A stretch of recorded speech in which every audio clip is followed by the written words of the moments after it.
Alright, now the gun itself is a very nice example of a Smith & Wesson revolver.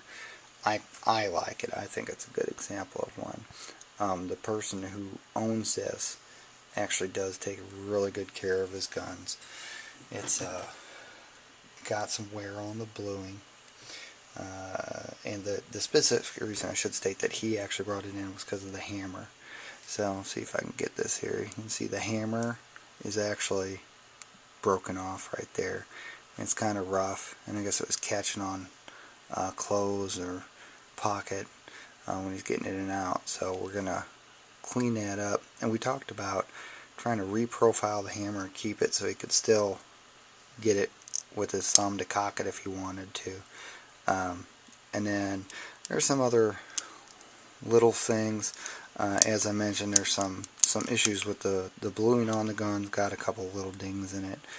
Not bad. We're going to see if we can't do something with that. Either refinish it or reblue it, touch up the bluing a little bit. And then the only other thing is that the grips on the grip screw on this side here is not the original, so we're going to see if we can't do something with that and clean it up. So this will be another Freddy the Legend gun, by the way. So appreciate your business, Freddy.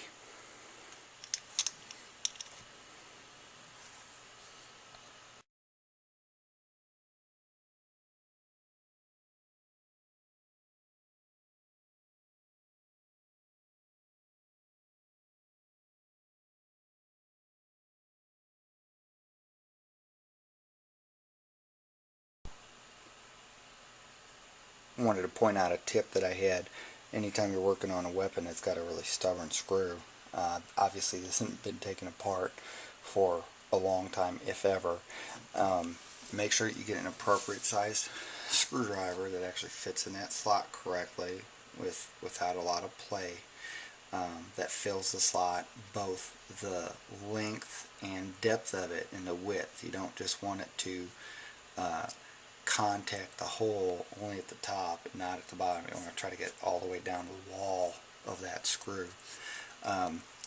Take an appropriate size screwdriver, place it in there, then take some kind of pliers. While you're pressing straight down in there, then apply force, and that will usually get the screw to turn as it is here.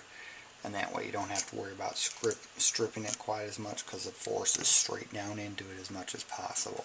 So I'm going to go ahead and continue and do that with these others as well.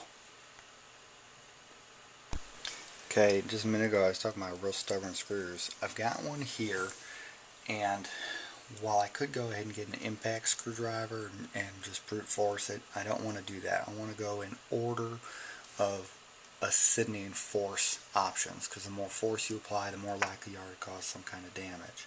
So the first level of force is just trying the screwdriver.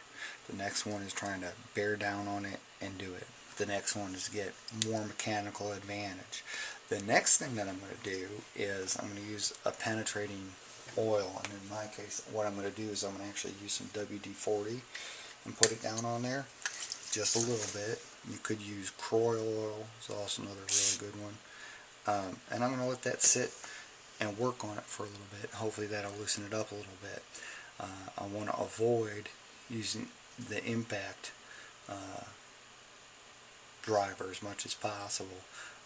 We'll see if this will do it, and we'll come back to it in a little bit. Alright, we've been letting this sit and work on this for a little bit here, and I went and got another screwdriver set with another bit, and my wife is always asking me, whenever we go to the store, I'm always looking at whatever little screwdrivers they have on sale, because you never know which one is going to have a bit that is the right size. You can see these are close, but slightly different sizes. So this appears to be the one that's actually going to fit in here the best. So I'm going to go ahead and do this. Get this set up here. Make sure we're turning the correct direction to loosen it and not tighten it. So I want to make sure I have that. And I'm going to go ahead and I'm going to get right up above it. Try to apply some force on it. And there it went. That's exactly what we want. So a little patience definitely goes a long way, making sure you're not damaging somebody else's gun, where instead of just doing a simple fix where you're, replacing a mainspring, or in our case doing something with a hammer, we have to, suddenly now reglue the entire gun. So I'm glad that we went ahead and used some penetrating oil and got that through. As long as I'm here, the next thing I'm going to do is I'm just going to go ahead and pop this. A lot of people really have an issue with getting the plate off of these guns, and they say, you should take your hammer and you should tap on it until it comes out. I'm definitely not that patient, and I haven't found anybody who will disagree with the mechanical leverage being the thing to do. You put it on across this part of the handle and the frame and just pop it. Again, minimal force. This really didn't take hardly any force to get it out. When you're taking these out, you want to be sure that you slide it down and up, because there's a little lip right here, and we don't want to damage that. So again, if you're using just brute force, that can be damaged even though it's hardened metal. Why take the chance, and speaking from experience. So make sure that you're taking your time and going up the force options with that. And now we've got the guts. I've already done this. I captured the mainspring down here, took a paper clip, and you pull back the hammer, and you may have to use the trigger as well, and then you capture the spring by sticking it through the hole right down there, and then you're ready to go ahead and you can actually lift this out pretty much just by pushing it on up. So we'll do that now. See if we can't get it to come up. Well, slipped through. Got a little ahead of myself. So now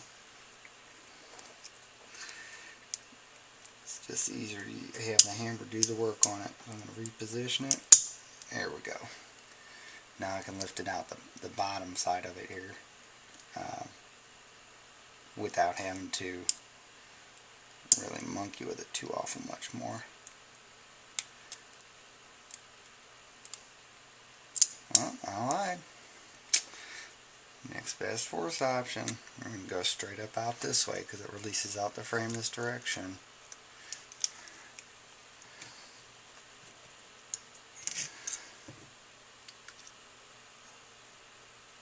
Again, not want to cause damage, and I'm going to catch it out in the hand. Alright, here we've got that to come out, and we're just going to leave it captured here, and that's actually how I leave it. If I'm not doing any work on this, just take it. We'll clean it up a little bit later, but it goes right in the job box once I'm done with that. And then from this point, it's actually pretty easy to go ahead and lift the hammer out. You hold the trigger back a little bit and just kind of lift it up, and that's exactly what happens. Now we've got our hammer out.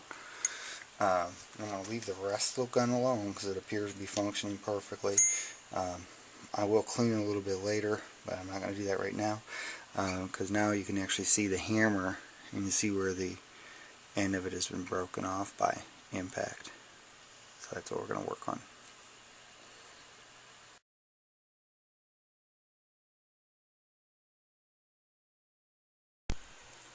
And I mentioned I had this blue tape to keep parts together. The other thing is that with the job boxes, you can take pieces of this tape and put them on the boxes, and then make sure that you label it so you know whose weapon is where when you're working on it. So you're just going to put a piece of tape on there and label it. I know, kind of silly it seems to mention, but definitely well worth keeping everything organized.